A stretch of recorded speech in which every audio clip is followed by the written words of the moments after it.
Bonjour, bienvenue.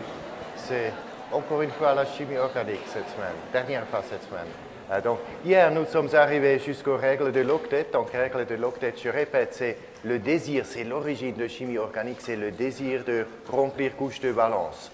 Deuxième couche, il y a 8 électrons, donc règle de l'octet, l'atome en deuxième couche souhaite arriver jusqu'à 8 électrons. Donc, les structures moléculaires qui sont compatibles avec règles de l'octet sont des structures correctes.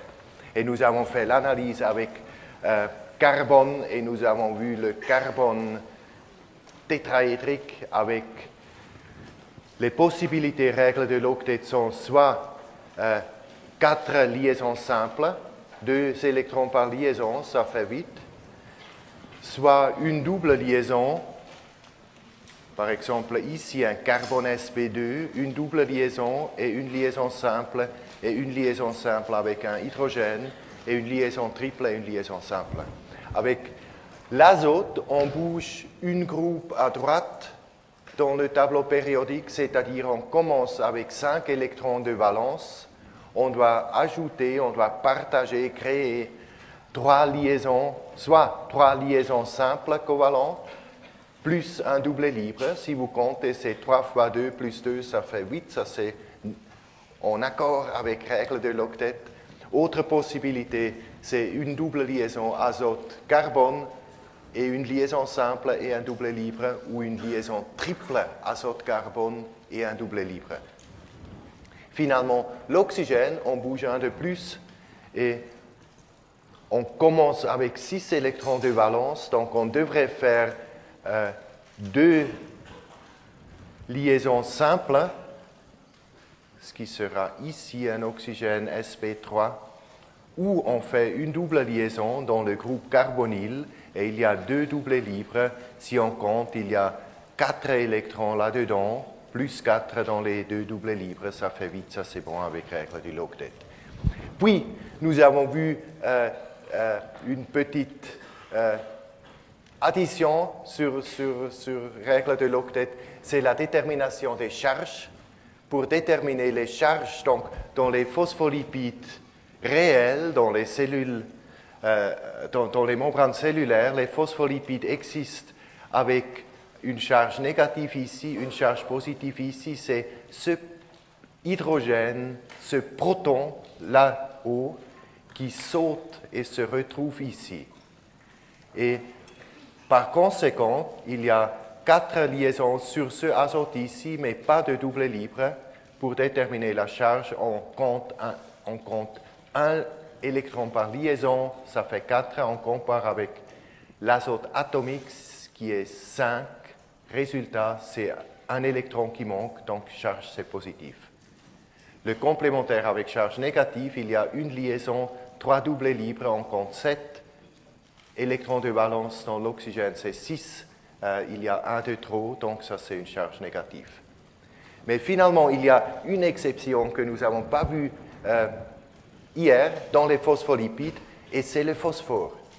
Regardez le phosphore, il y a 5 liaisons, et donc 10 électrons autour du phosphore.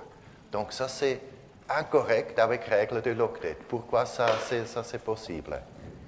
Réponse, phosphore se trouve en 3e couche de valence, phosphore se trouve en 3e période, donc couche de valence c'est la 3e couche, et la 3e couche peut accueillir, si vous vous rappelez d'hier, 3e couche peut accueillir jusqu'à 18 électrons. Il y a un orbital S, 3 orbitales P, et 5 orbitales D à disposition. Donc, quand vous travaillez, quand les atomes sont en 3e période, 3e couche, 3e couche est la couche de valence, on peut aller hors de règle de l'octet. Et les possibilités sont avec le phosphore.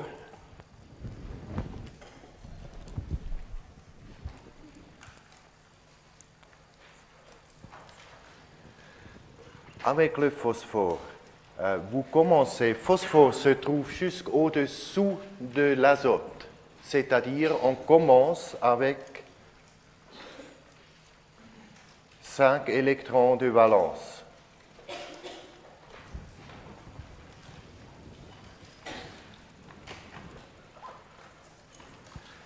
Maintenant, les possibilités avec phosphore sont 3 liaisons simples et un doublet libre, tout à fait comme avec l'azote sp3 que nous avons vu.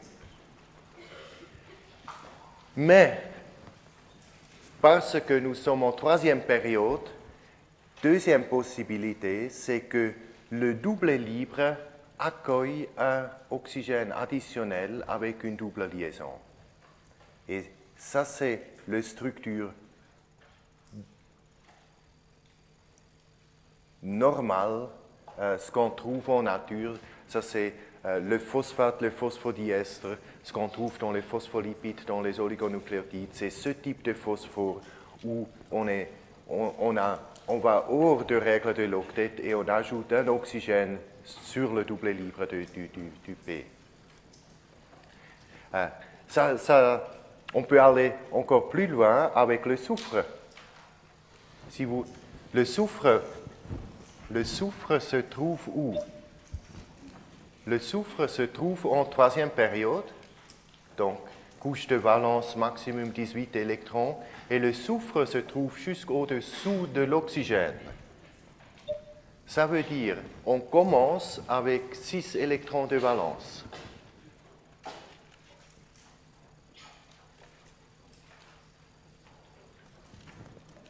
Et on peut arriver, et on arrive souvent avec un soufre avec 2 doublets libres qui est analogue de l'oxygène sp3 que nous avons vu hier.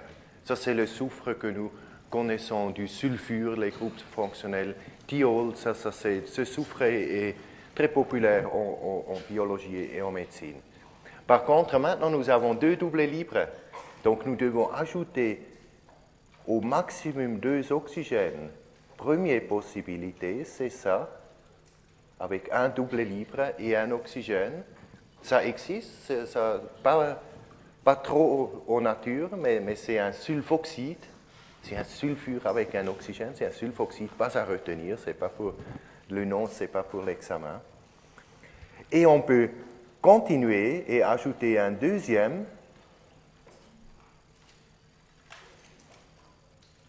Et donc maintenant, avec soufre, on peut arriver jusqu'à 12 électrons autour de l'atome, ou 6 liaisons. Donc ça, cette groupe fonctionnelle s'appelle le sulfone, pas à savoir à l'examen.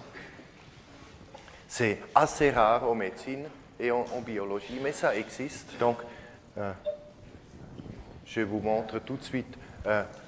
Avec le phosphore, c'est le phosphate ou le phosphodiestre que vous avez dans les groupes fonctionnels. Donc ça, c'est le P qui est hors de règle de l'octet avec un oxygène additionnel, double liaison avec le paire des électrons libres. Par contre, avec le sulfure, avec le soufre, vous avez, comme avec l'oxygène sp3, vous avez sulfure avec 2 liaisons simples et 2 doublets libres, ce qu'on ne dessine pas. Thiol, c'est pareil, c'est comme avec l'alcool.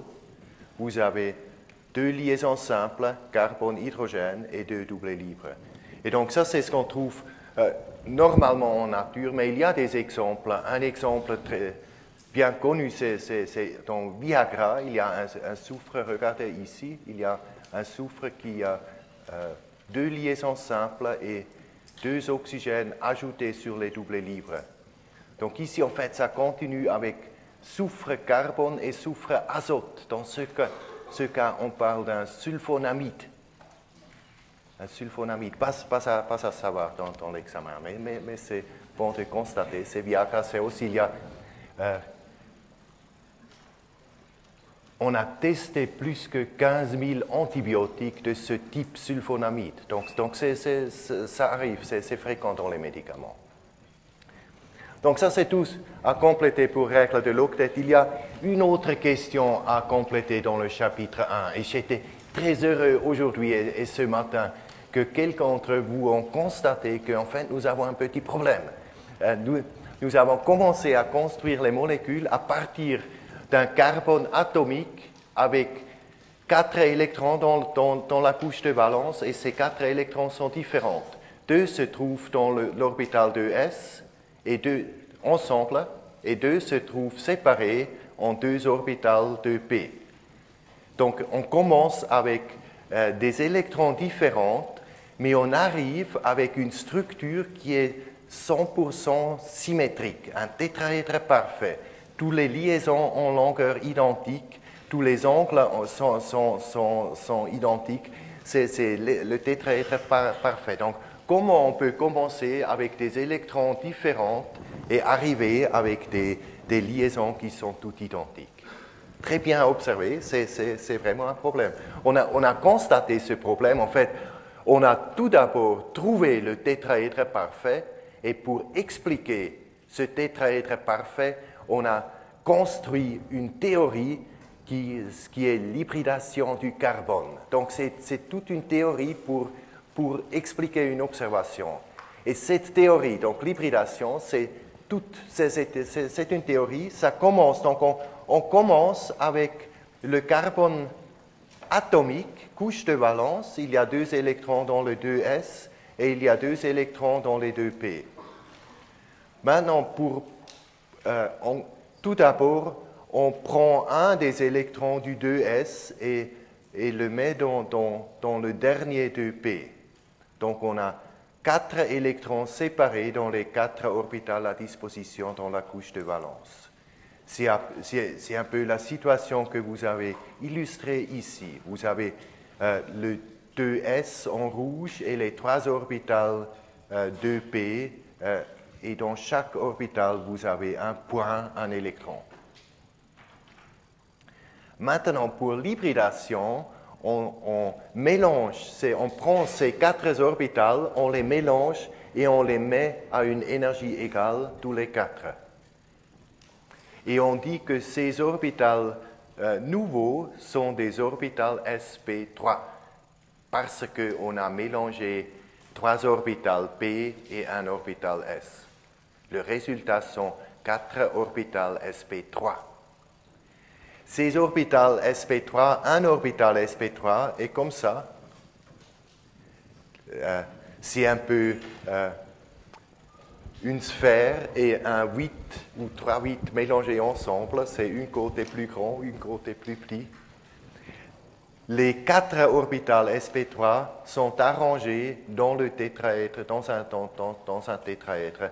Donc il y a des électrons dans les orbitales, donc en principe on peut imaginer c'est la répulsion parfaite, c'est la distance maximale entre les orbitales, c'est un tétraèdre.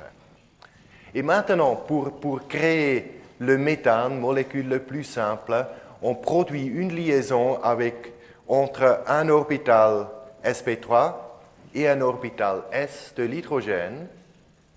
Cette liaison, on dit c'est une liaison sigma. C'est une liaison sigma du type S-sp3, parce qu'on a mis ensemble un orbital S du premier couche de l'hydrogène avec un orbital hybridé sp3. Et puis on répète ça 4 fois et le résultat c'est le tétraèdre parfait. Donc ça c'est l'hybridation sp3 qui est construite pour expliquer la structure tellement parfaite, le tétraèdre tellement parfait d'un carbone sp3. Peut-être si c'est difficile à imaginer, j'ai une animation pour vous montrer l'hybridation. Je ne sais pas, est-ce que... J'essaie de baisser la lumière un peu. C'est bon? Ça revient tout de suite. Donc, on commence avec structure atomique du carbone, seulement couche de valence. Donc, j'espère que ça marche. Oui, c'est ici le 2S qui arrive, c'est sphérique. Et maintenant, c'est 3 orbitales 2p qui sont mis ensemble. Et ça, c'est couche de valence du carbone atomique. Et maintenant, c'est hybridé. Et donc, ça, c'est les 4 orbitales sp3 qui sont tétraèdres. Et vous trouvez partie grand qui fait le tétraèdre et toujours une partie petit à l'autre côté qui fait tout l'orbital sp3. Et donc, il y a 4 orbitales sp3 dans le carbone hybridé sp3. Et donc, je montre tout de suite la continuation, la synthèse, la préparation virtuelle du méthane. Donc, liaison sigma avec les orbitales S des hydrogènes. Voilà les hydrogènes, les liaisons sigma. Et c'est le tétraèdre parfait qui est produit.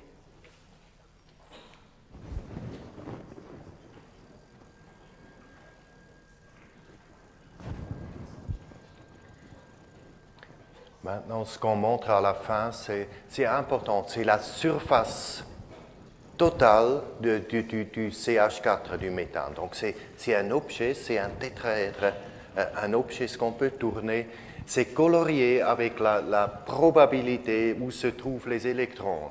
Les électrons préfèrent le rouge et évitent le bleu, donc les électrons sont un peu plus proches du carbone et évitent un peu les hydrogènes. On va voir plus tard dans le chapitre 2 pourquoi.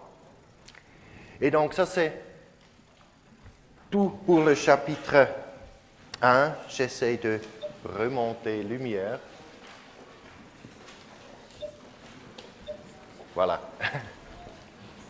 Donc en résumé, c'était l'introduction. Donc en résumé, ça va très vite. C'était chapitre 1, le grand sujet, c'était les molécules.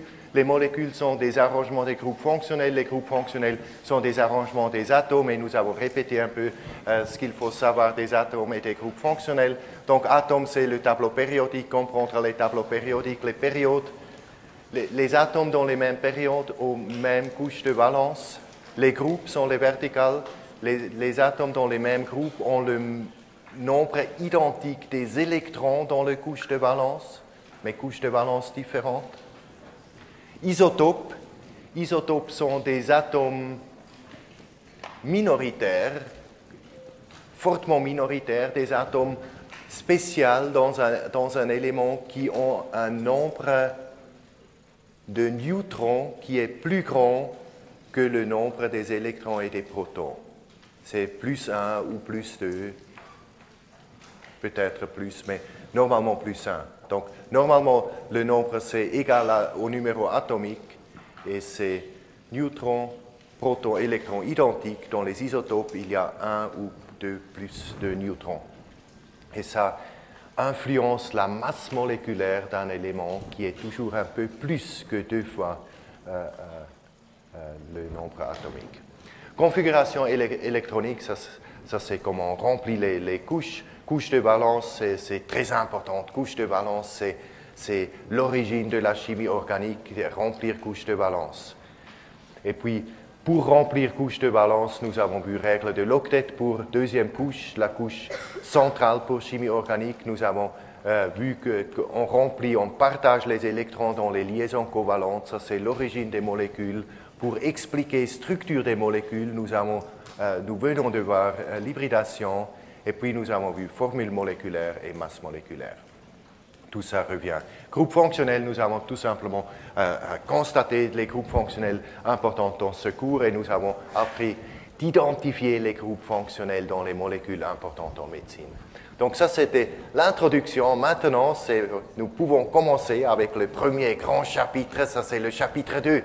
Chapitre 2, c'est un grand chapitre, ça couvre plusieurs chapitres dans le McMurray, plus quelques applications. C'est le chapitre, je dirais, c'est le chapitre seulement avec les atomes C et H, donc c'est le chapitre suisse, C et H, et les C et les H arrivent dans toutes les modifications, linéaires, ramifiées, conjuguées, aromatiques, SP3, SP2, SP, donc toutes ces modifications du CH arrivent, alcane, alcène, arène, et des explications pourquoi c'est important pour vous sont inclus notamment, c'est un peu partout bien sûr, mais notamment dans les phospholipides, nous allons parler des phospholipides et surtout des stéroïdes. C'est peut-être la manifestation la plus intéressante des alcanes aux médecines.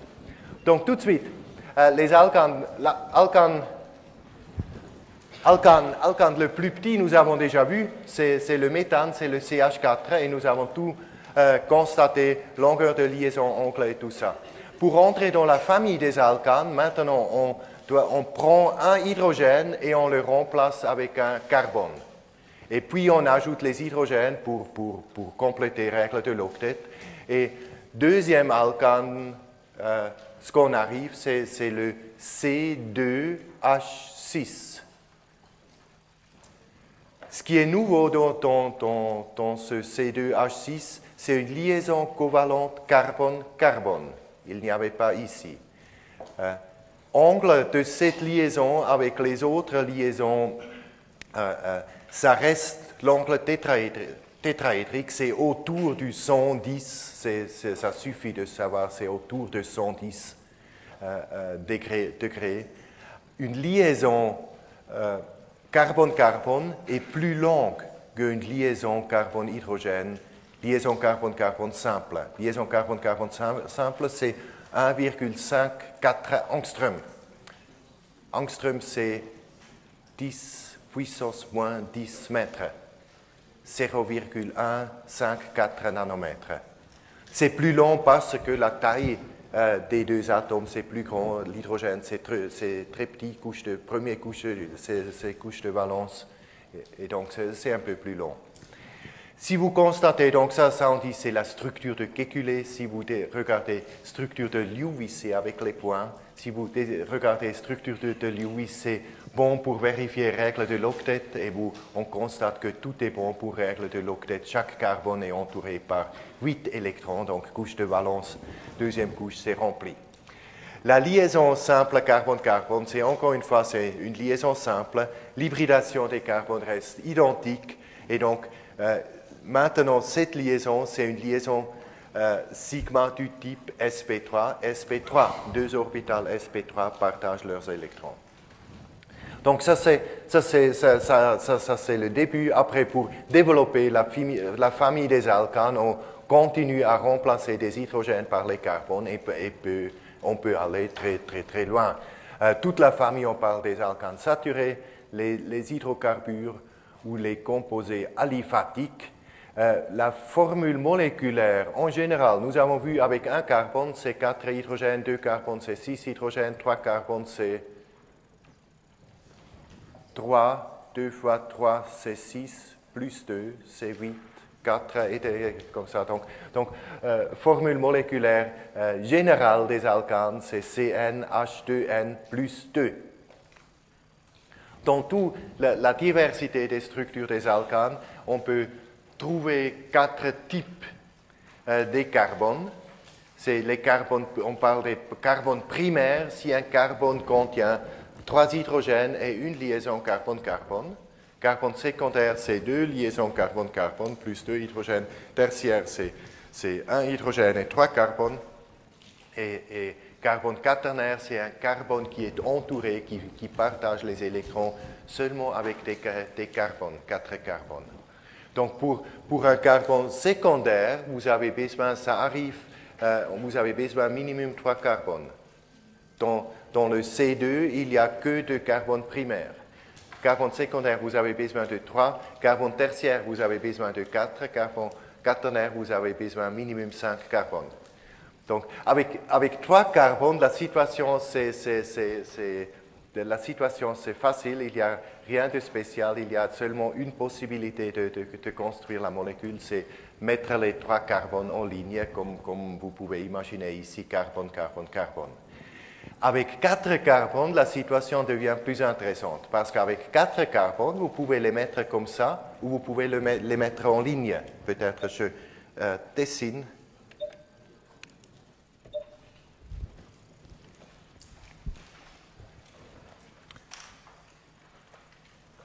Avec 4 carbones, vous avez les possibilités de dessiner comme ça, ou vous pouvez dessiner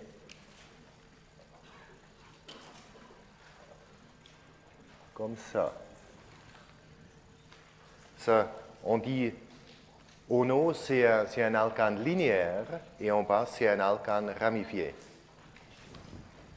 Avec 5, ça devient encore plus intéressant. Avec 5, vous pouvez dessiner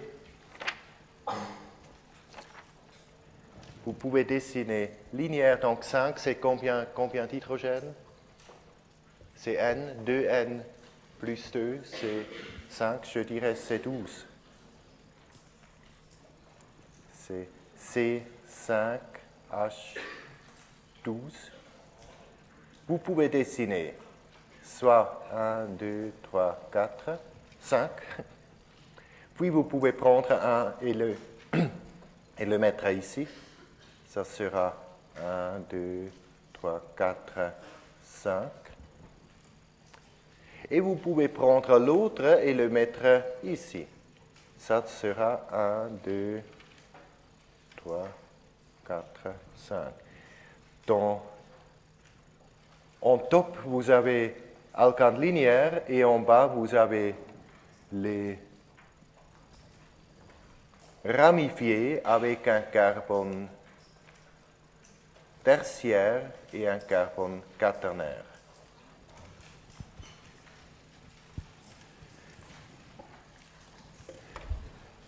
Ces structures, donc en général, ce sont des structures moléculaires qui ont une formule moléculaire identique.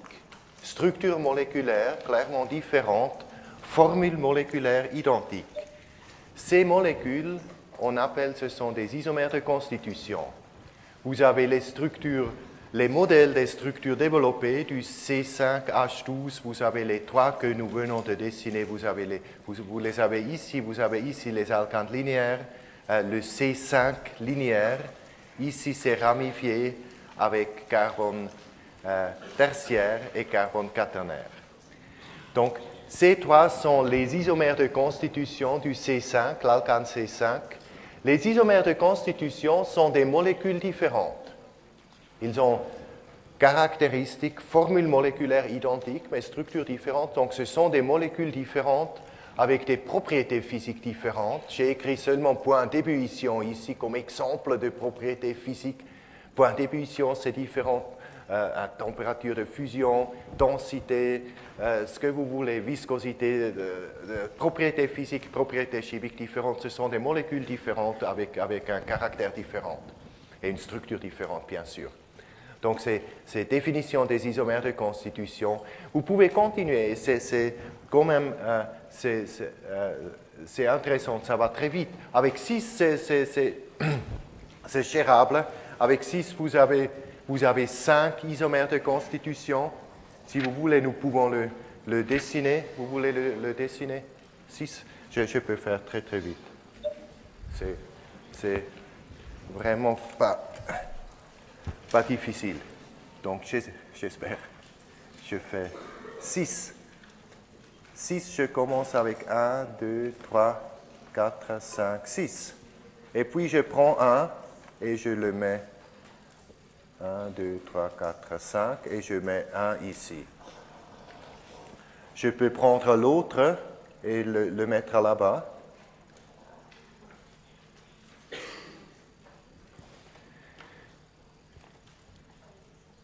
Je peux prendre celui-là et le mettre au milieu.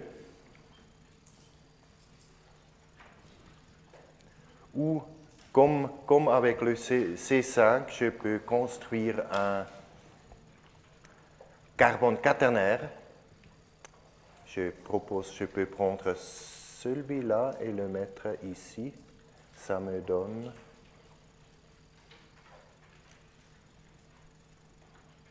et un méthyle ici.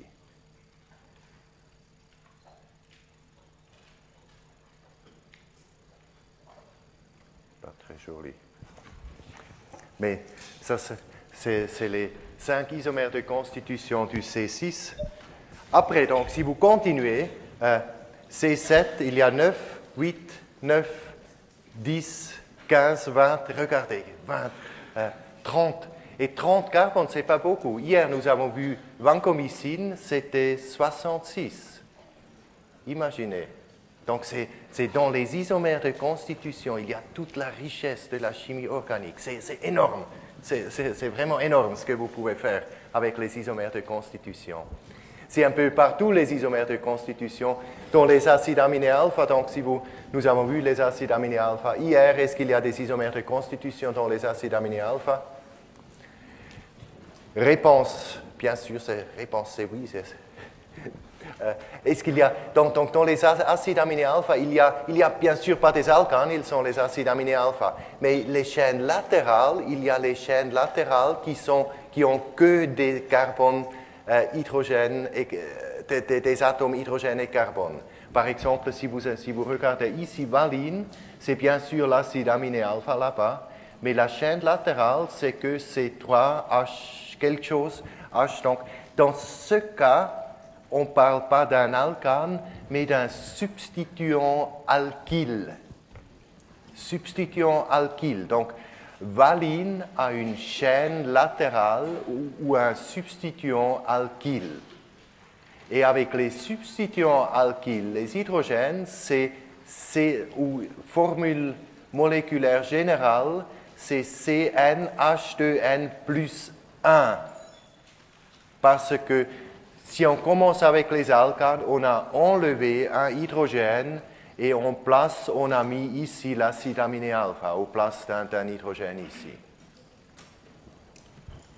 Donc, il y a des acides aminés qui contiennent des substituants alkyles. Ici, nous avons 3 carbones et donc les hydrogènes, c'est 7 hydrogènes. Et maintenant, nous avons les substituants alkyles. Est-ce qu'il y a des isomères de constitution? Les isomères de constitution, vous avez même dans le nom de cet acide aminé alpha, vous avez leucine et isoleucine sont des isomères de constitution. Dans le chaîne latérale, c'est 2 fois C4H9, mais l'arrangement, la structure moléculaire du substituant est différente. Dans la leucine, le carbone tertiaire est à la fin. Dans l'isoleucine, le carbone tertiaire est proche du carbone alpha. Donc, ce sont des isomères de constitution. Dans le nom, c'est isoleucine. Donc, ça, c'est les isomères de constitution. Les deuxième classe d'isomères que nous allons voir aujourd'hui, c'est totalement différent. On peut dire c'est comme l'autre, c'est le contraire des isomères de constitution. Isomères de constitution, nous avons vu molécules différentes, propriétés physiques différentes, seulement formules moléculaires identiques, structures différentes. Pour transformer un isomère de constitution dans l'autre, on devrait cliver des liaisons et créer d'autres liaisons, ce qui est dans les alcanes en principe pas possible. Donc, les isomères de constitution des molécules totalement différentes, isomères conformationnels ou les conformères, c'est comme le contraire. Isomères conformationnels, c'est des arrangements dans l'espace d'une molécule. Et tous les isomères conformationnels sont en équilibre, on tourne un peu, c'est l'arrangement différent des atomes dans l'espace. Et donc, ils sont en équilibre. Il y a ceux qui sont favorables, plus stables que l'autre. Les favorables existent en majorité. Ceux qui sont moins stables existent en minorité, ou presque pas. Mais presque pas, c'est toujours l'équilibre. Donc, l'exemple que nous avons, si vous prenez ici l'exemple, c'est avec 4 carbones. Et les isomères conformationnels, on trouve, par exemple, si on tourne autour de la liaison carbone-carbone au milieu, et on tourne cette partie, mais on laisse partie à gauche. Le résultat, si vous tournez 60 degrés, vous obtenez cette structure. Le méthyle est allé en arrière, l'hydrogène en arrière est venu dans le plan de projection, et l'hydrogène au haut est allé en bas. Si vous continuez à tourner, ce hydrogène va dans le plomb, ce hydrogène va au nord et ce hydrogène vient vers nous. Donc, ça, c'est 3 isomères conformationnels ou 3 conformères de ce alcane C4. Bien sûr, les isomères de conformation et les conformères ne sont pas limités aux alcanes petits comme ça. Ils sont partout. Ils sont dans la cuisine, à la maison, quand vous chauffez les légumes ou viande. C'est tout des exercices en isomérisation conformationnelle. C'est la dénaturation des protéines. Les protéines changent les conformations et le résultat, c'est quand même énorme et normalement agréable. Peut-être moins important en médecine, mais la découverte que les isomérisations conformationnelles des protéines sont aussi à l'origine des maladies neurodégénératives, ça c'était important, ça c'était un prix Nobel assez récent, c'était une surprise, ce n'était pas des bactéries, pas des virus, c'était des isomérisations conformationnelles des protéines qui sont à l'origine de la plupart des maladies neurodégénératives. Et donc c'est bien clair que les médicaments pour traiter ces maladies seront découverts par quelqu'un qui vraiment comprend les isomérisations conformationnelles pour enfin traiter maladie Alzheimer ou d'autres maladies terribles. Donc c'est des isomérisations conformationnelles très très importantes. Donc maintenant, si vous dites c'est pas très évident la différence entre ces trois, le professeur Newman est avec vous. Il dit c'est pas facile à voir la différence entre ces trois. Il a dit ce qu'il faut faire, il faut regarder de ce côté et dessiner pour la liaison où on tourne, dessiner tout simplement un cercle. Et les 3 liaisons qui sont en avant, on dessine en triangle. Et les 3 liaisons qui sont en arrière, on dessine en triangle qui est derrière ce cercle. On dit ça, c'est une projection de Newman et c'est construit pour l'analyse des conformères. Et maintenant, si vous tournez 60 degrés et vous tournez seulement en arrière et pas en avant, le résultat, c'est avant ça reste, en arrière. Donc, en fait, ce que vous avez ici, c'est la projection de Newman, 100% de ça. C'est bleu en haut, c'est rouge en bas, en arrière, et les 2 hydrogènes en haut, les 2 hydrogènes en bas. Donc, ça, c'est la projection de Newman de ce molécule ici, de ce conformère là-haut. Et maintenant, quand vous tournez en arrière, mais pas en avant, et vous tournez comme ça, et le méthyle va à la même place de l'hydrogène. Ce hydrogène est proche du méthyle, ce hydrogène est proche de celui-là. On dit un conformère comme ça, où avant et arrière sont proches, c'est éclipsé. Un conformère où avant et arrière est bien séparé, c'est décalé. C'est un conformère décalé, éclipsé, et si vous continuez, ça continue avec décalé, éclipsé, décalé, éclipsé. En bas, vous avez les structures modèles du projection de Newman. Vous avez décalé, vous avez les bleus en haut, CH3 bleu en haut, CH3 rouge en bas. Et puis vous tournez, ça c'est éclipsé, décalé, éclipsé, décalé. Maintenant, avec des substituants, si vous avez 2 méthyles, vous avez 2 types de décalés. Un type de conformère décalé, les 2 méthyles sont à l'autre côté. On dit ça c'est le conformère décalé anti. L'autre possibilité est que les 2 sont proches, ça c'est le conformère décalé gauche. Si c'est proche à gauche ou à droite, en chimie organique, ça ne fait pas de différence, c'est toujours gauche.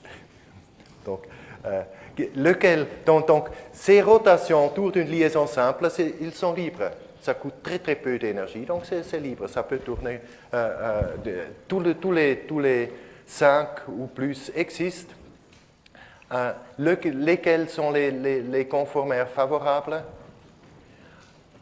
Entre décalé et éclipsé, c'est les conformères décalés qui sont favorables.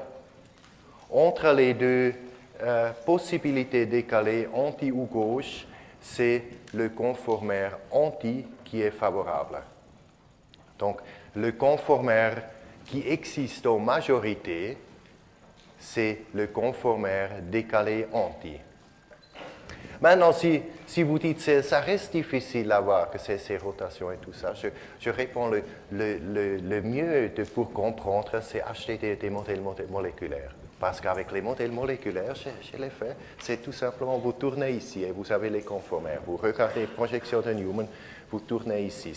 C'est pas évident en arrière, donc j'ai fait une vidéo avec un modèle moléculaire. Donc j'ai préparé un modèle moléculaire avec 4 carbones et maintenant nous cherchons les conformaires différents, si ça marche. Oui, donc maintenant, ça c'est projection de Newman. Ça c'est le conformaire, c'est décalé et les deux méthyls sont à l'autre côté, donc c'est décalé anti. Ça c'est le conformaire parfait, le conformaire préféré. Et maintenant, vous pouvez tourner. Ça c'est éclipsé, ça c'est traité favorable, ça c'est décalé gauche. Ça c'est mieux, ça c'est, ça c'est le pire, ça c'est le décalé avec les. Donc ça c'était éclipsé, décalé, éclipsé, et maintenant nous sommes presque arrivés. Maintenant ça c'est le conformaire, le meilleur, ça c'est le décalé anti. Donc oui, décalé anti. Oui, donc pour apprendre la chimie, les molécules, c'est des objets où il y a les rotations. Donc, je vous encourage fortement pour faire les exercices, pour apprendre, pour comprendre la chimie organique, d'acheter les modèles moléculaires. Il y avait un message ce matin que la librairie médicale est fermée, mais si vous voulez acheter ces modèles moléculaires, vous pouvez envoyer un email ou téléphoner ici. Je ne sais pas s'il y a aussi des livres. Autrement, les livres, bien sûr, c'est Amazon ou site web du distributeur. Les conformaires décalés anti des alcanes, on trouve partout en chimie et en médecine et en biologie. Par exemple, la raison pourquoi nous avons dessiné les phospholipides, les queues alkyles, les queues hydrocarbonnées des phospholipides, pourquoi nous avons dessiné en zigzag, comme ça, à gauche, à droite, à gauche, à droite. Pourquoi c'est dessiné comme ça? C'est pour indiquer, pour souligner la préférence d'une conformation décalée anti. Donc c'est pour souligner que les conformations préférées dans ces chaînes linéaires alkyles, c'est toujours décalé anti, comme c'est indiqué ici. Ça, c'est décalé anti, et ça, c'est indiqué dans la manière de dessiner. Même dans les abréviations, ça reste décalé anti. En réalité, bien sûr, ça bouge. Les isomérisations conformationnelles, ça bouge permanente. Et je trouve ça, c'est une animation d'une membrane cellulaire, une animation virtuelle de la structure d'une membrane cellulaire. Et vous constatez, ça bouge beaucoup. Et les queues alkyles, nous allons voir comment ça s'est créé, mais vous trouvez ici les chaînes alkyles, c'est ici, et vous avez les isomérisations conformationnelles en permanence. Même parfois, vous trouvez les décalés anti, on peut voir, mais ça bouge, ça bouge très très vite. Et donc, oui, ça c'est tout. Avant la pause, j'aimerais bien, si ça marche, j'aimerais bien répéter que mardi prochain commencent les répétitoires à 4h15. Et pour commencer les répétitoires, vous pouvez prendre exercice numéro 1, préparer les réponses, les questions. Et puis pour commencer, c'est si votre nom est entre A et D, vous allez avec Quentin et Axel dans le D60. Si votre nom commence avec E et L, c'est ici avec Roman et Santiago. Et M jusqu'à R, c'est salle de séminaire et comme ça.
le bouquin, j'avais vu en fait que ils en parlaient un petit peu et il y avait pour certaines molécules, il fallait le mettre.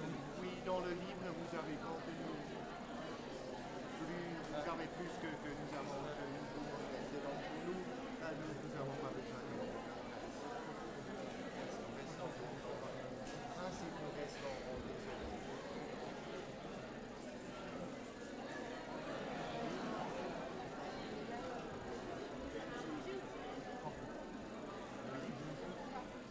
Pardon, les isomères de constitution. Non, les oui, je pourrais répéter. Les conformères sont les mêmes molécules.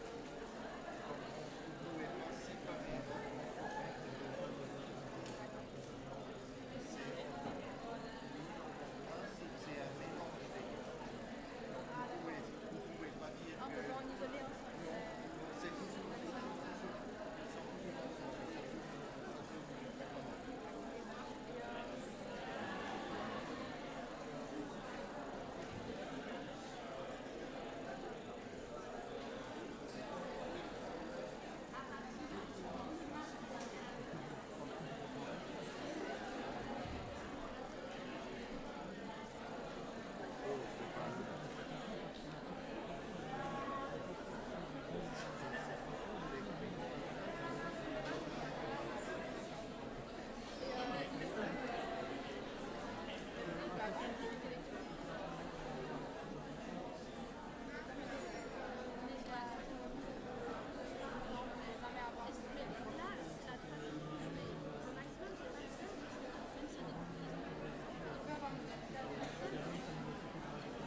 Donc avec le T, je dirais le T biologique, le maximum c'est ça.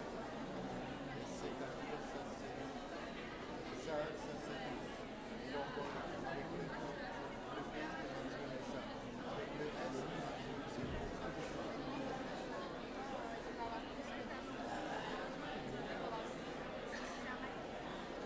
comment ça se fait? C'est la subtilité de la les orbitales ne sont pas avancées. C'est l'énergie dans la couche quantique des objets. Mais est-ce que ceux qui ont...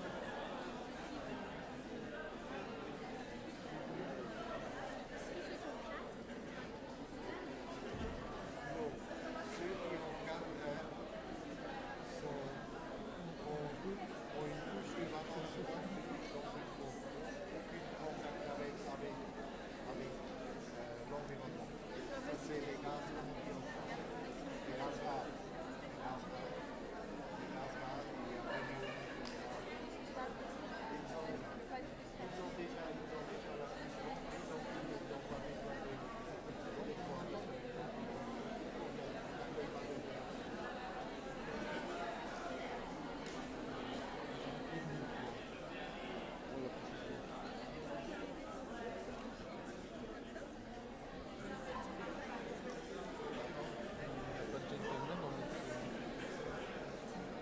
La gentlemanie est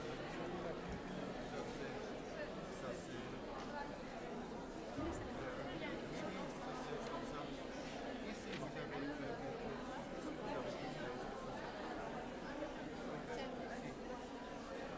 c'est pas le qu'on appelle.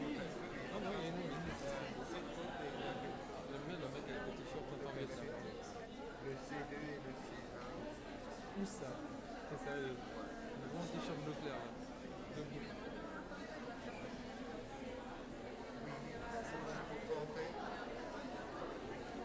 Excuse-moi, j'aurais juste un petit doute concernant les isomères de constitution, parce que il me semble que j'avais lu ça quelque part. Les alcanes linéaires ont des points d'ébullition différents des alcanes aromatique et des linéaires.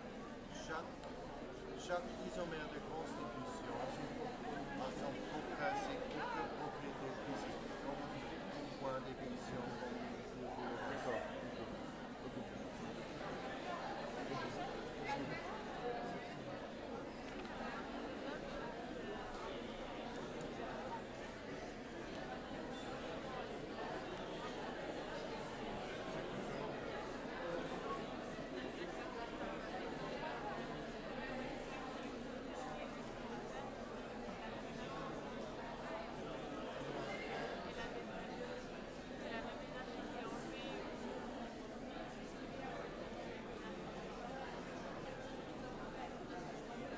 principe, oui, mais c'est difficile à généraliser.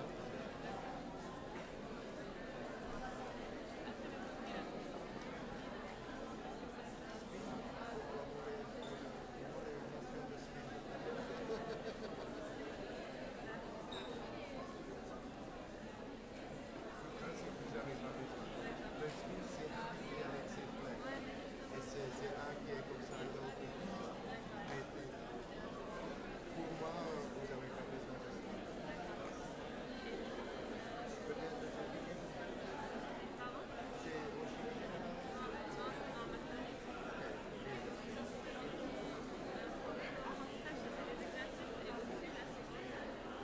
c'est des champignons.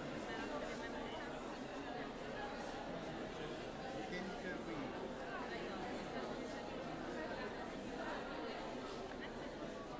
Moi j'avais une question. La règle de l'octet en fait elle marche plus quand on est dans la troisième.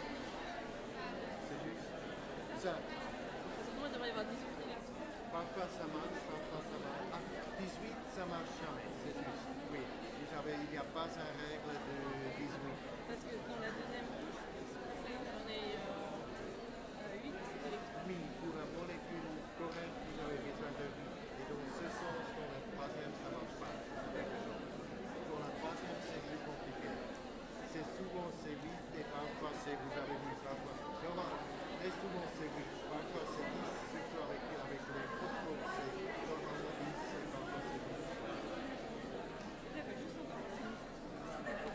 Hier, on avait dit que dans l'uranium il y avait de la glycine. Vous ne trouvez pas la glycine? Non. Donc la glycine, donc la structure de la glycine, c'est ça. Donc vous cherchez, surtout vous cherchez un carbonyle avec un carbonyle alpha et peut-être un argent, peut-être un noir. Donc ici le carbonyle c'est et puis un carbone alpha. Oui.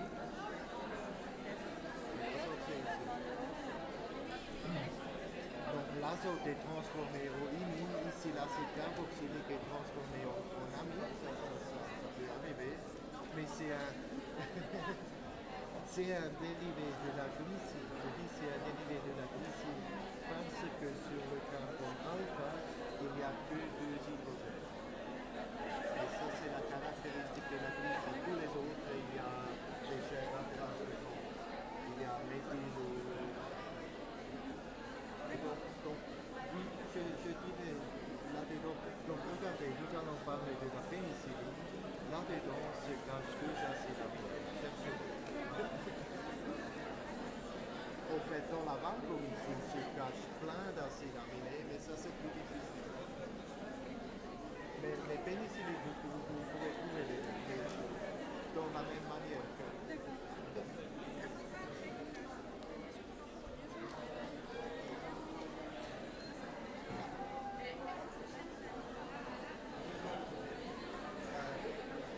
Toutes les liaisons sigma sont des liaisons covalentes, mais pas toutes les liaisons covalentes sont des liaisons sigma. Il y a des liaisons covalentes qui sont plus compliquées. Nous allons voir la semaine prochaine.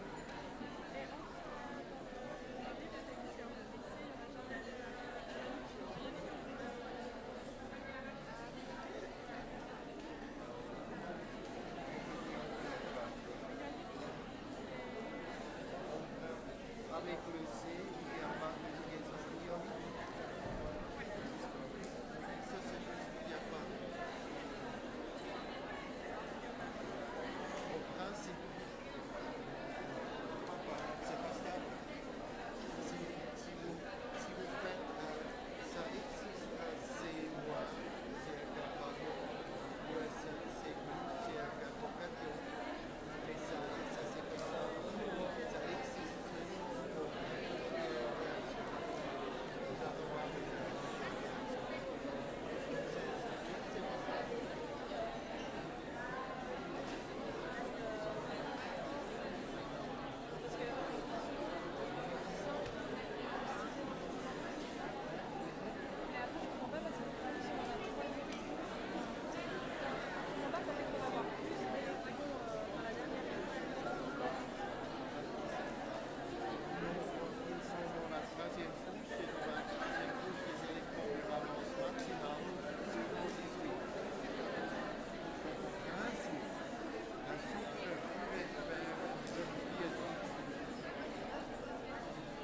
deux électrons par liaison plus une électron de valence. Donc ainsi, pour les nouvelles de liaison, en réalité on ne trouve jamais. Le maximum qu'on trouve, c'est ça. C'est 6. Comment tu vas avoir plus d'électrons que Les électrons de valence sont moins bienvenus, sont 18. Ici, ils ne vont pas plus. Ici, c'est 12 électrons de valence. C'est pas encore compris en troisième couche.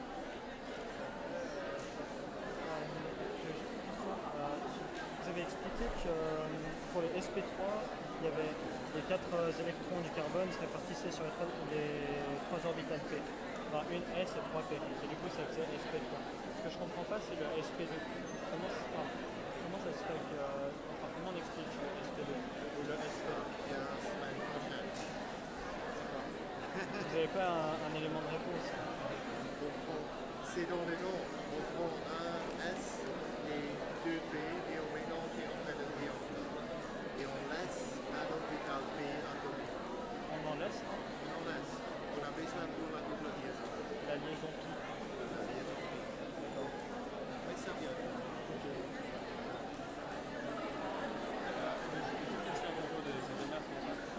Ça ne fait pas les équipements. Que mes câbles.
OK.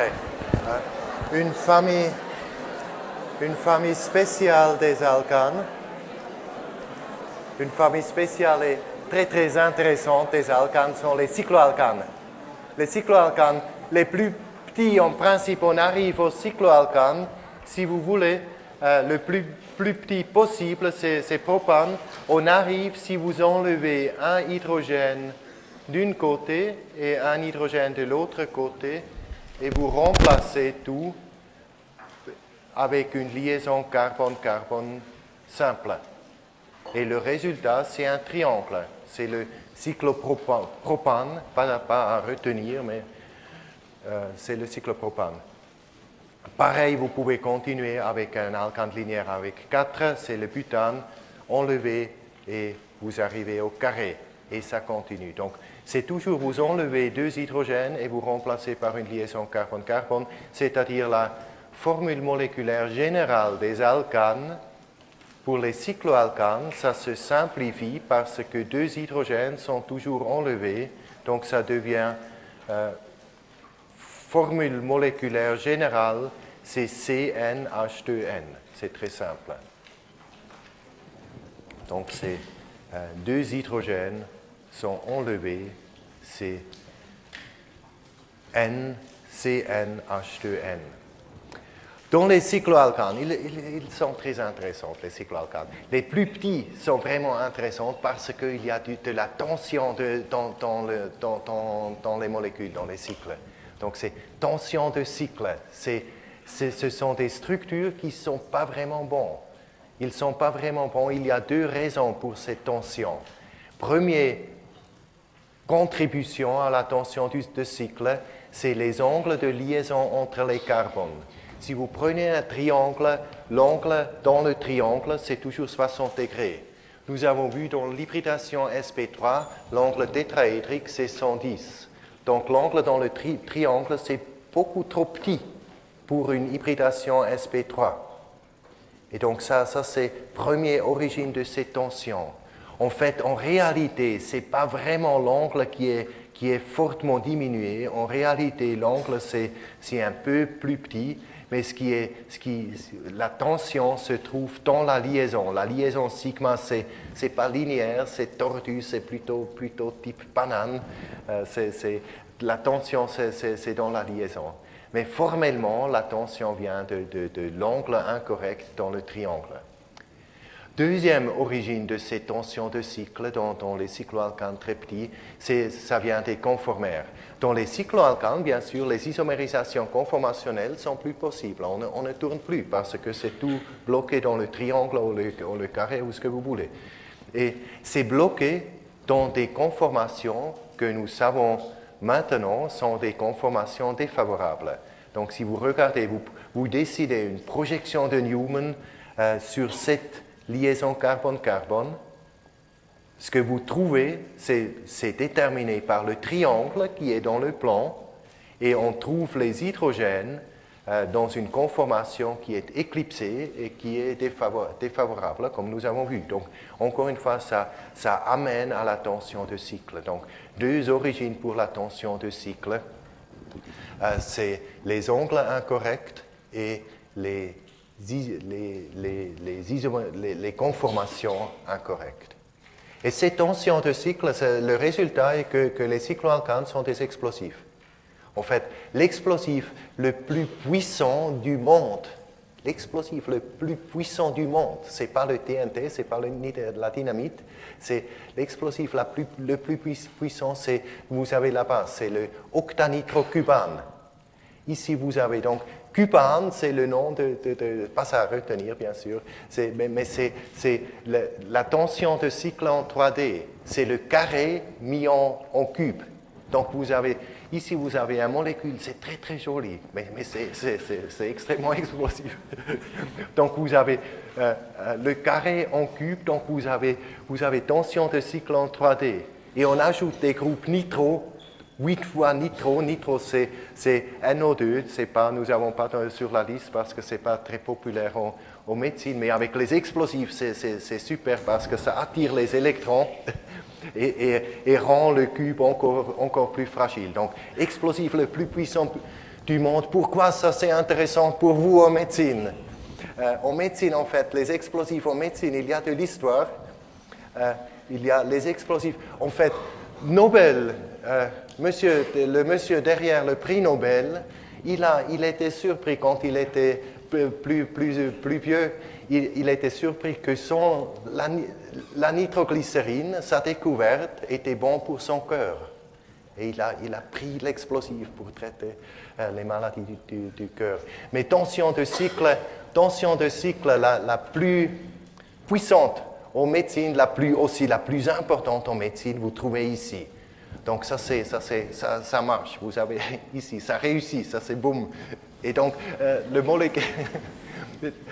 Cette tension de cycle, vous savez, c'est ça, c'est pénicilline.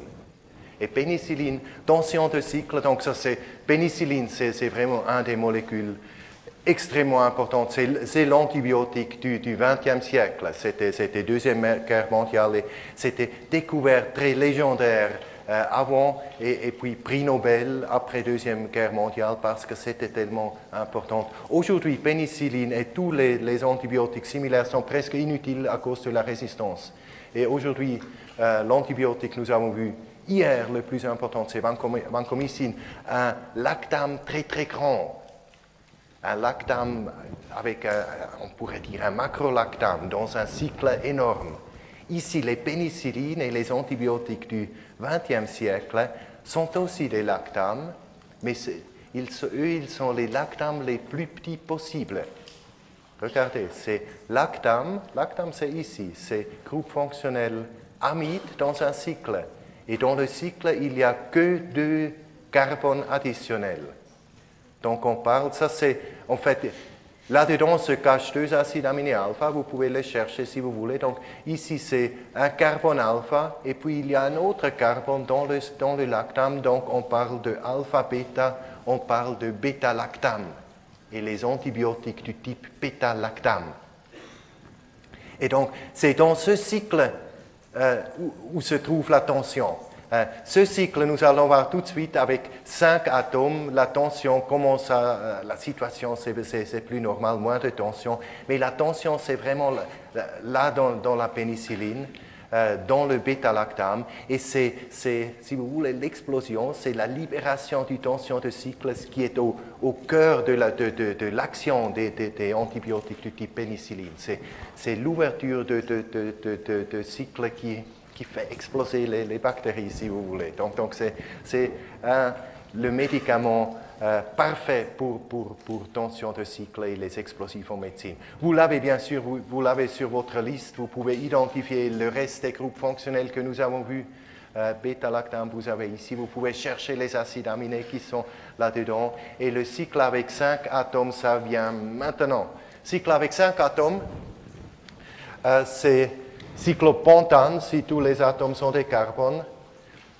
Ici, il y a beaucoup moins de tension de cycle, donc l'explosivité diminue, ou c'est parti en fait. Il y a un peu de tension de ce côté, on constate c'est un peu comme le carré, comme le carré très très explosif. Par contre, cet côté, c'est plus relax, il y a un carbone qui va en bas et tous les conformères deviennent bons. Ça, c'est très similaire du cycle parfait que nous allons voir tout de suite avec 6 atomes. Donc, ça fait comme partie d'une conformation chaise que nous allons voir. Donc, ici, il y a la tension, toute tension a disparu. Ici, il y a un peu de tension qui reste. Mais dans cet exemple autrement peu spécial des cycles avec 5 atomes, nous allons prendre l'opportunité d'introduire le 3e type de stéréoisomère de ce matin, de ce chapitre. Et ce type de stéréoisomères sont des stéréoisomères. Et les stéréoisomères arrivent avec les cycles parce que les isomérisations conformationnelles sont bloquées. Donc, imaginez, nous venons de voir ces isomérisations conformationnelles. Si vous avez 2 méthyls ici et vous mettez ce méthyl en bas, tout ce qu'il faut, c'est tourner un peu et on arrive. Donc, ces 2 structures sont en équilibre, les 2 existent ensemble et celui qui est préféré existe en majorité. Lequel des 2 est préféré? Si vous appliquez que nous avons vu, on peut dire tous les 2 ne sont pas très bons. Tous les 2 sont des conformères éclipsés qui ne sont pas favorables. Donc, le préféré, en fait, sera le décalé anti, comme nous avons vu. Quelqu'un m'a posé la question pendant la pause concernant propriétés physiques et chimiques des conformères. Les conformères existent toujours ensemble et ils sont toujours en équilibre. Donc, les isomères conformationnels ne sont pas des molécules différentes. Donc, ils n'ont pas des propriétés physiques et chimiques différentes. Ils sont toujours en équilibre et celui en préférence, décalé anti, donne ce mélange, les caractéristiques, propriétés physiques et chimiques. Donc, conformères, pas de molécules différentes, pas de propriétés chimiques, physiques différentes. Isomères de constitution, on peut séparer molécules différentes, propriétés physiques et chimiques différentes. Donc ça, c'était les deux isomères que nous connaissons déjà, isomères de constitution et conformères. Maintenant, stéréoisomères. Les stéréoisomères arrivent si vous mettez un cycle ici.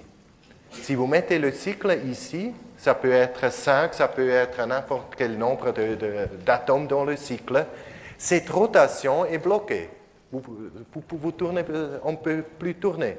Et donc, ces 2 structures ne sont plus en équilibre. C'est-à-dire maintenant, ces 2 structures sont différentes. Ils ne sont plus des isomères conformationnels, des conformères qui existent en équilibre. Donc, qu'est-ce qu'ils sont? Est-ce qu'ils sont des isomères de constitution? Réponse, c'est non. Toutes les liaisons, l'arrangement des liaisons est identique. qu'est-ce qui est différent entre les deux? La différence entre les deux, c'est seulement l'arrangement des, on pourrait dire, des substituants sur le cycle dans l'espace. C'est l'arrangement des atomes, des groupes dans l'espace. Notamment ici, vous avez deux groupes méthyl, CH3, qui se trouvent au même côté au-dessus du plan du cycle. Dans l'autre isomère, un méthyl est au-dessus et un est au-dessous. Donc c'est seulement en espace on voit la différence entre les deux, et ça c'est la raison pourquoi on dit que ce sont des stéréoisomères. La différence c'est seulement dans l'espace. Le nom de ces deux stéréoisomères, on dit que si les deux substituants sont du même côté du cycle, c'est le stéréoisomère 6, et si c'est l'autre côté du cycle, c'est le trans. Maintenant, ces deux, différentes des isomères conformationnels et similaires des isomères de constitution, les stéréoisomères sont des molécules différentes, avec des propriétés physiques et chimiques différentes. Je prends encore une fois point d'ébullition comme exemple. Les points d'ébullition, c'est similaire, mais ce n'est pas identique. Donc, point d'ébullition du stéréoisomère 6 est 7 degrés plus élevé que le point d'ébullition du stéréoisomère trans. Donc, en fait, pour dessiner, si vous dessinez les stéréoisomères, si vous dessinez seulement en 2 dimensions, les deux sont identiques. Si vous...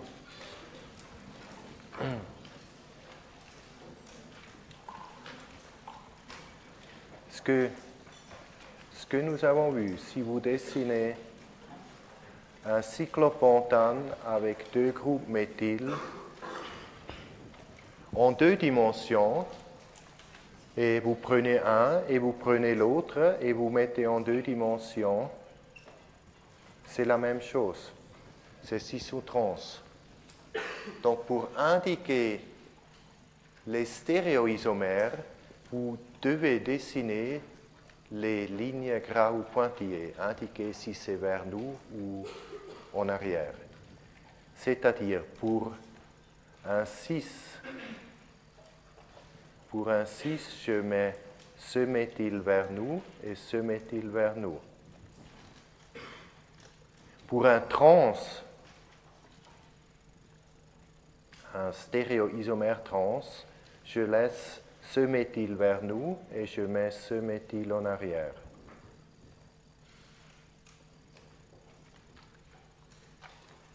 Maintenant, est-ce que ça, c'est toutes les possibilités que je peux dessiner?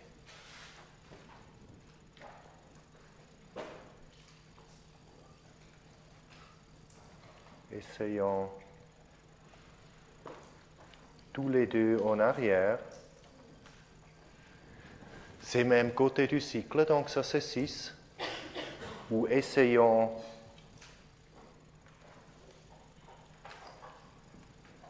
à droite en arrière et à gauche en avant.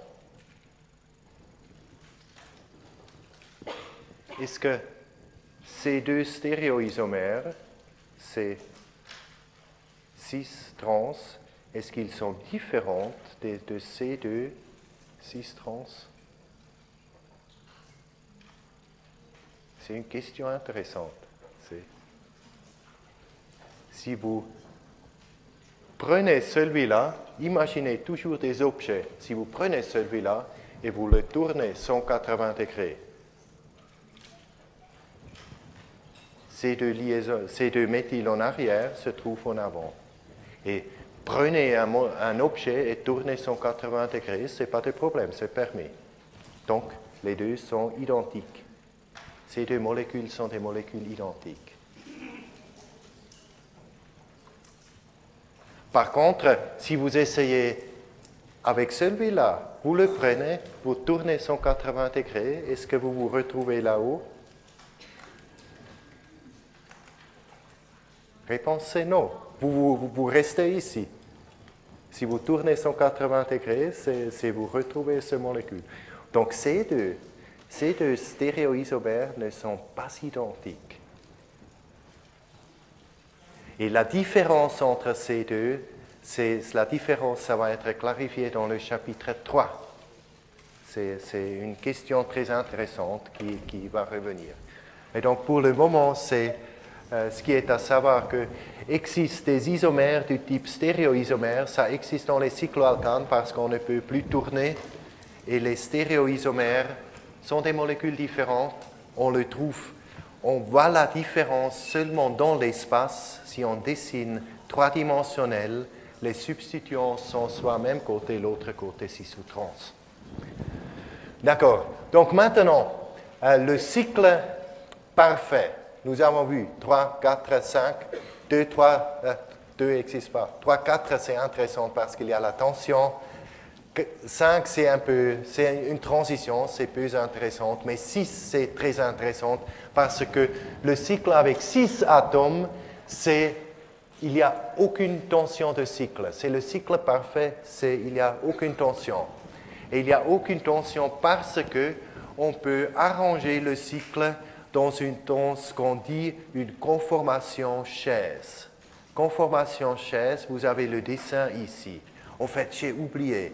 Ici, cette conformation, vous voyez ici, c'est comme partie d'une chaise. Cette conformation, on dit c'est une conformation enveloppe. Pour votre information, c'est comme une enveloppe qui est en train. C'est une conformation, c'est pas très important, j'ai presque oublié, mais c'est une conformation enveloppe. Mais ce qui est très important, c'est la conformation chaise. Donc ici, c'est l'enveloppe continue et pour l'imagination en chimie organique, ça rassemble une chaise. Et donc, conformation chaise, c'est dans une conformation chaise, il y a les hydrogènes ou les liaisons, il y a deux types d'orientation des liaisons ou des substituants des hydrogènes. Et ces types ont fait la différence, ils sont soit équatorial, soit axial. Équatorial et axial fait référence d'un cycle, on met plus ou moins dans le plan de chaise, et axial fait référence à une axe qu'on met perpendiculaire de ce cycle. Et donc, si vous prenez cet axe, vous trouvez que sur chaque atome, chaque carbone dans le cycle, il y a une des deux liaisons qui continuent, qui sont parallèles de cet axe, avec cet axe.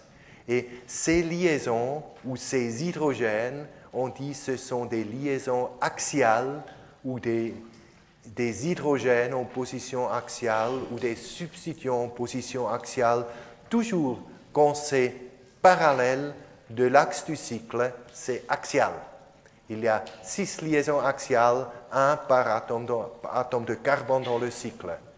Le reste se trouve plus ou moins dans le plan du cycle, ces hydrogènes bleus, 1 par carbone dans le cycle, et ces 6 liaisons ou ces 6 hydrogènes ou ces 6 substituants sont en position équatoriale, dans le plan du cycle, à l'extérieur. Je trouve dans le modèle, dans l'espace, on constate la position équatoriale très très bien. Vous trouvez ici, vraiment en périphérie, vous trouvez les substituants ou les hydrogènes, les liaisons équatoriales. Et les groupes axiales, vous avez au milieu, très proches ensemble. Nous allons voir tout de suite, c'est très important, ils sont proches ensemble, ces trois et ces trois en bas. Donc ça c'est, quand vous regardez la chaise, tous les angles sont parfaits. En conformation chaise, les angles de liaison sont toujours l'angle. Donc à chaque position, vous pouvez imaginer l'origine d'un tétraèdre. Et c'est toujours l'angle de tétraèdre 110 que vous trouvez ici, ici, ici, ici, partout. Donc c'est parfait, aucune tension. Aussi les conformations, si vous imaginez, nous allons voir plus tard, mais les conformations, celui-là est en bas, celui-là est en haut, donc ce sont des conformères, si vous imaginez une projection de Newman, ce sont des conformations bloquées en position décalée, ce qui est favorable. Donc il n'y a aucune tension de cycle. Conformation chaise, c'est parfait. Angle parfait, conformation parfait. Dans une chaise, dans une conformation chaise, il y a une isomérisation conformationnelle qui est très intéressante. Bien sûr, les isomérisations, rotation autour d'une liaison, c'est interdit, comme nous avons vu avec le cyclopentane, c'est bloqué et ça c'est l'origine des stéréoisomères. Mais avec chaise, il y a une isomère conformationnelle qui est très intéressante. Imaginez, vous avez une chaise et vous prenez ce carbone et vous le mettez en bas. Et puis vous prenez ce carbone et vous le mettez en haut. Le résultat, c'est on retrouve une chaise qui est en haut ici, en bas ici, et tout le reste c'est parfait. La différence entre les deux chaises, quelle est la différence entre les deux? Est-ce que les deux molécules sont identiques? La grande différence, c'est, regardez les hydrogènes équatoriales, les hydrogènes bleus. Tous les hydrogènes équatoriales se retrouvent en position axiale. Et tous les hydrogènes rouges qui commencent en axial se retrouvent en position équatoriale.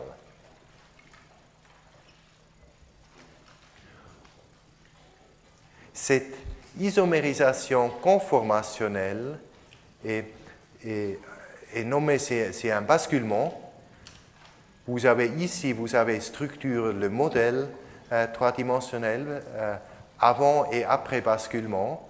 Vous avez, encore une fois, tous les bleus, équatorial devient axial, axial devient équatorial. Bien sûr, si tous les substituants sont des hydrogènes, les deux en fait sont identiques. Mais si les hydrogènes bleus et rouges sont différents, voire des isotopes, ou si on met des substituants, les deux conformaires sont différents, soit rouge axial, rouge équatorial. Donc, pour imaginer si... encore une fois, j'encourage à acheter des modèles. Donc, vous pouvez faire les basculements à la main. Donc, basculement, c'est baisser un côté, monter l'autre côté, et tout axial se retrouve équatorial et équatorial se retrouve axial. Donc, encore une fois, j'ai une petite animation dans l'espace pour basculement et aussi pour vous montrer un peu le cycle dans l'espace. Je trouve, regardez ici, donc ça c'est un cycle qui n'est pas mis en conformation chaise, qui est mis planaire. Et pourquoi cette structure n'existe pas? Ici, il y a plein de tensions. Les angles entre les carbones, dans un cycle, les angles sont beaucoup trop grands pour le tétraèdre. Et les conformations, tous les hydrogènes, se trouvent en conformation éclipsée. Donc une structure planaire d'un cycle A6 avec les atomes en hybridation sp3 tétraédrique n'existe pas. C'est extrêmement défavorable. La solution, c'est se mettre en... Oh là là, j'ai perdu. C'est pas facile.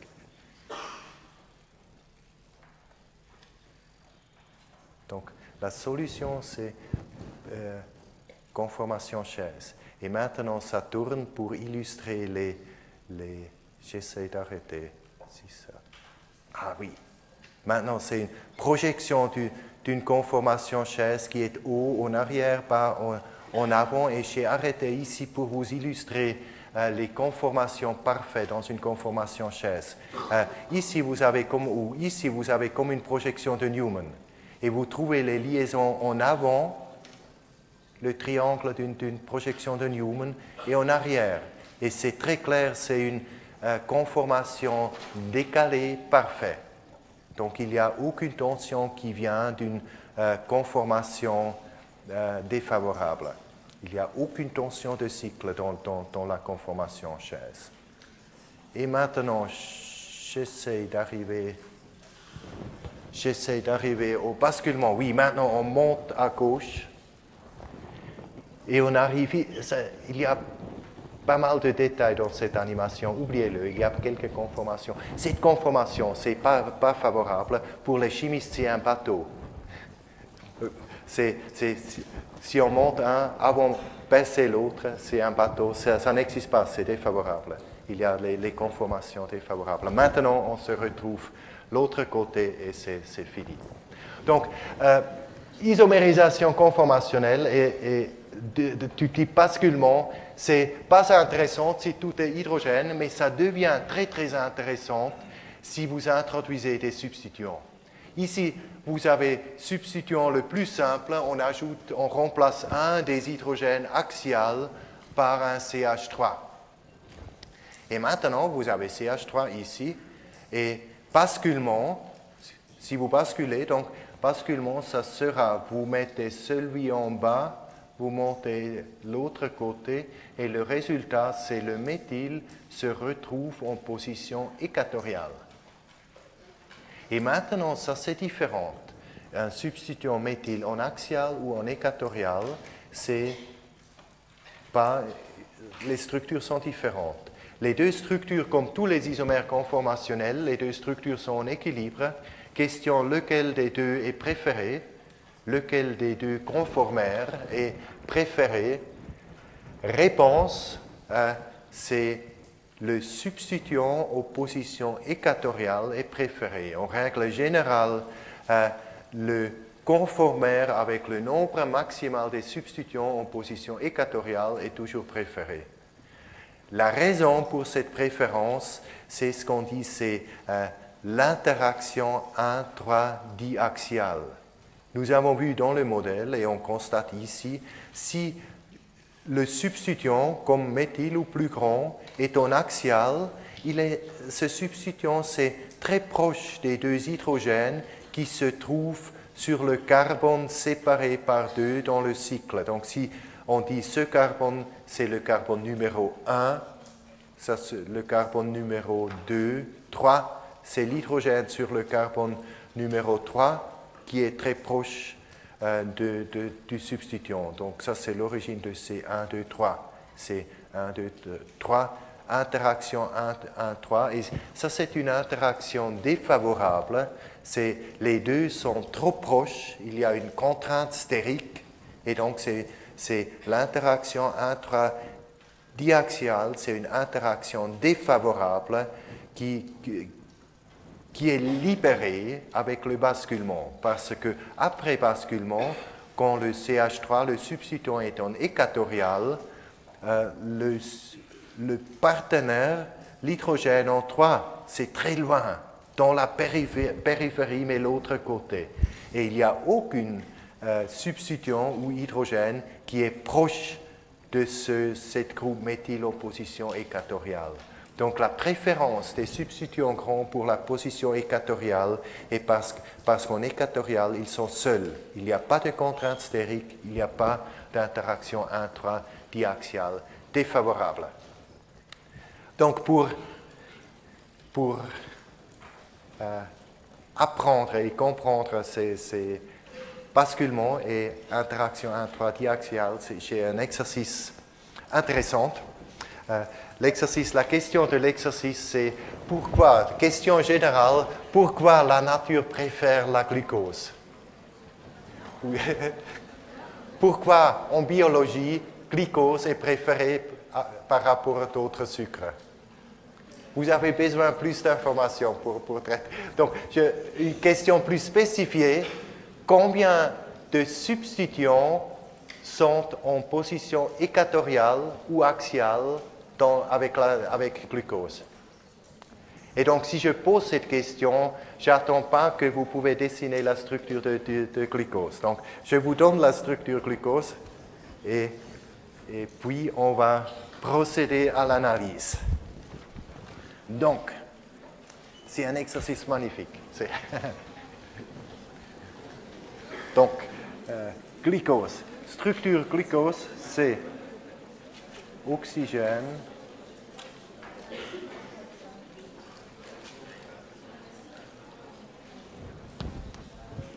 et les substituants sont OH en avant, arrière,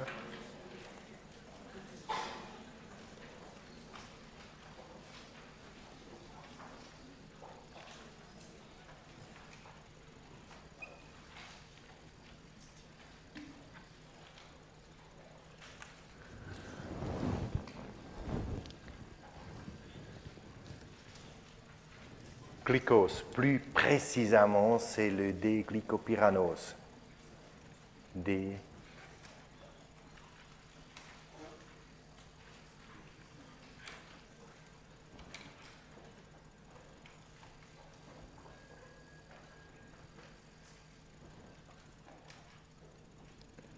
En fait, c'est gluco. Oh là là, qu'est-ce que j'ai fait? Je m'excuse, je dois le refaire.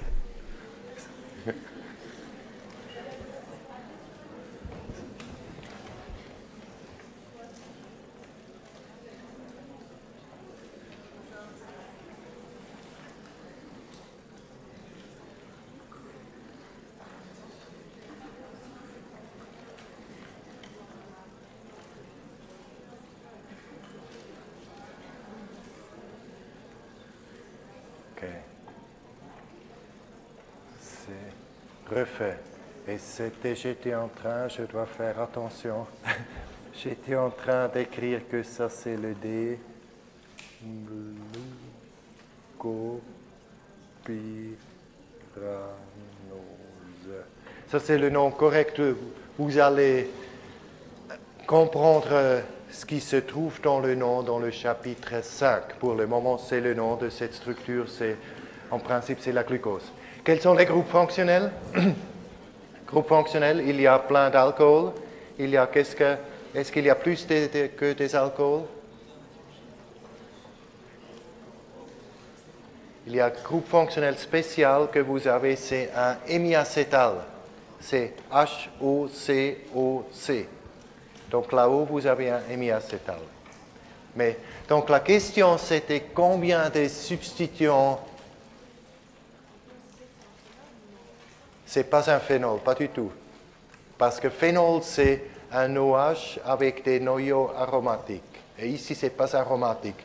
C'est un cycle, comme un cycloalcane avec un oxygène. Donc, c'est un hétérocycle avec 6 atomes. Mais si c'est hétéro ou si c'est carbo, ça ne fait pas la différence. C'est toujours une conformation chaise. Et donc, pour répondre à la question combien de ces substituants sont axiales ou équatoriales, on doit dessiner chaise. Donc, le but de l'exercice, c'est dessiner une chaise, une conformation chaise. Donc, pour chaise, je propose de commencer avec l'oxygène. Et puis, une chaise, c'est en bas, en haut, en bas, en haut, en bas.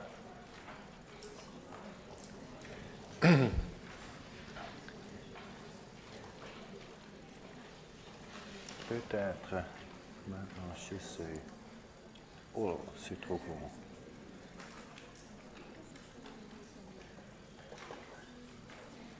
J'essaie de... Pas beaucoup mieux. Donc maintenant, comment mettre, donc ça c'est le but d'exercice, comment mettre les substituants. Je commence, donc je propose de commencer d'ici. Et je dis que ce sera le carbone rouge.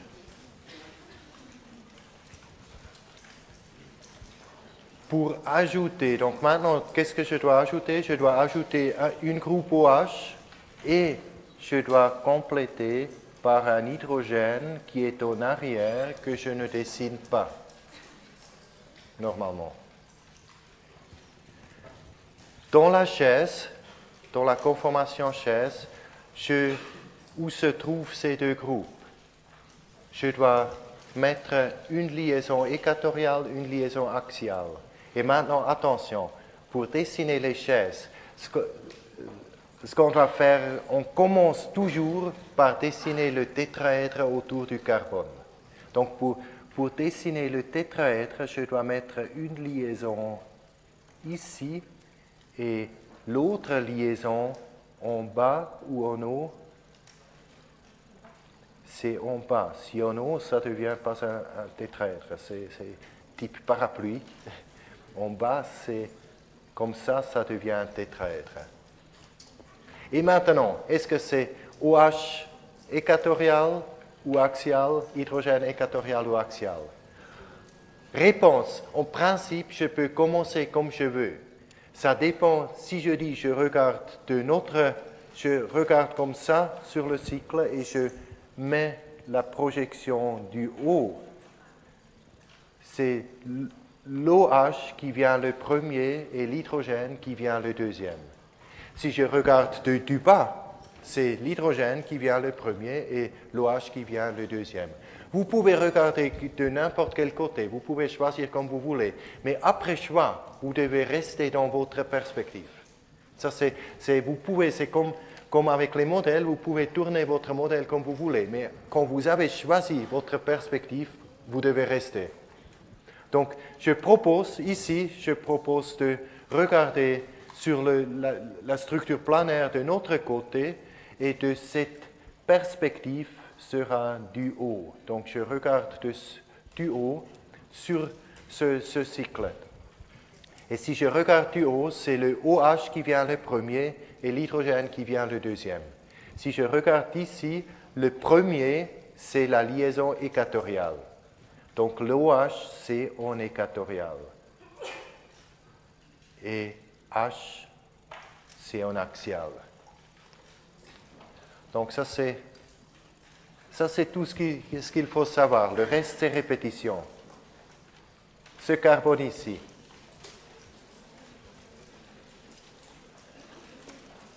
Ce carbone, maintenant, je dois rester dans mon perspective. Donc, c'est ce carbone. Il y a un hydrogène qui est vers moi, vers nous. Je peux le dessiner ici ou ici, ce n'est pas grave, c'est la même chose. Dans la structure trois-dimensionnelle, où est-ce que je mets les liaisons? Tout d'abord, toujours, on commence avec le tétraèdre, c'est-à-dire je mets une liaison en équatoriale, ça sera ici. Et puis je dois compléter le tétraèdre avec une liaison axiale, en bas ou en haut, en bas c'est pas bon. Le tétraèdre, c'est cette liaison, c'est en haut.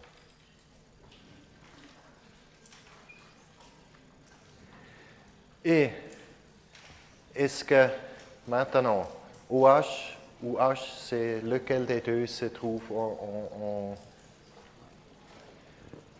vient le premier? Si je regarde ici, c'est l'hydrogène qui est vers nous. Donc c'est l'hydrogène qui vient le premier et c'est l'hydrogène qui se trouve en axial. Et c'est l'OH qui se trouve en équatorial. Et maintenant, tout le reste, c'est répétition. Je mets quelle couleur? Bleu, c'est pas bon. Bleu. Je mets la couleur bleue. Je fais le tétraèdre. Il y a un hydrogène en bas qui n'est pas dessiné. Si je regarde du haut, le premier c'est le OH. Le deuxième c'est le hydrogène, c'est en axial. Je dois mettre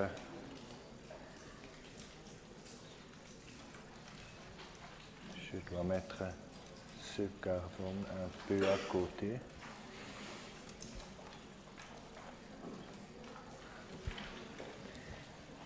Je continue ici. Je dois ajouter une liaison axiale et une liaison équatoriale. Sur ces liaisons, je dois recommencer avec le rouge. Et je mets le rouge ici. Je dois ajouter un hydrogène qui est vers nous et un OH qui est en arrière. Si je regarde du haut, c'est l'hydrogène vers nous et le OH en arrière. Et finalement, dernier carbone, c'est ici. Ici, il y a CH2OH ou hydrogène. Hydrogène ou hydrogène, c'est pas bien fait. Hydrogène en arrière.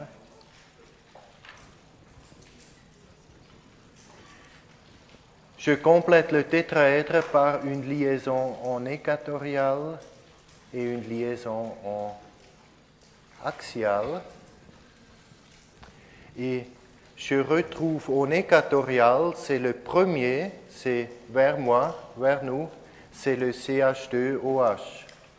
CH2, CH2OH. Et en bas, c'est l'hydrogène. Donc, réponse à la question pourquoi la nature préfère la glucose, c'est parce que tous les substituants sont en position équatoriale. Avec glucose, il y a 5 substitutions en position équatoriale.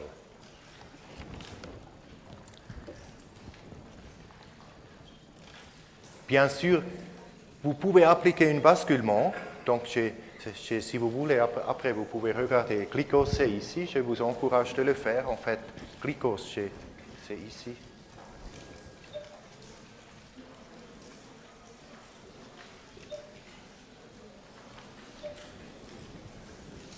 C'est ici. Vous trouvez tous les substituants en équatorial, équatorial, équatorial, équatorial, équatorial. Bien sûr, vous pouvez basculer. Si vous basculez, vous pouvez le faire à la main, en bas, au haut, pour retrouver tous les substituants en axial. C'est un conformaire extrêmement défavorable, on a l'équilibre, donc ce conformaire n'existe pas. Si vous dessinez comme ça, vous devez basculer votre dessin, redessiner, et on retrouve tout en équatorial. Donc ça, c'est travail à la main. Ça, c'est tout pour aujourd'hui. Bonne nouvelle, c'est tout pour cette semaine. Donc, je vous remercie pour votre attention et on se revoit la semaine prochaine.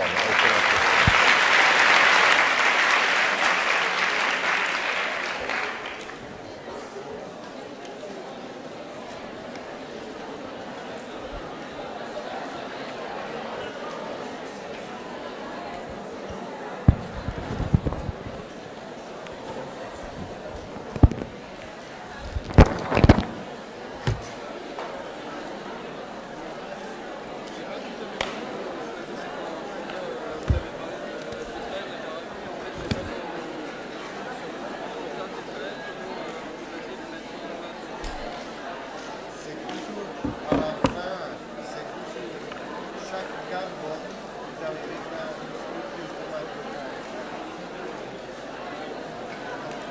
Achetez un modèle, c'est mieux.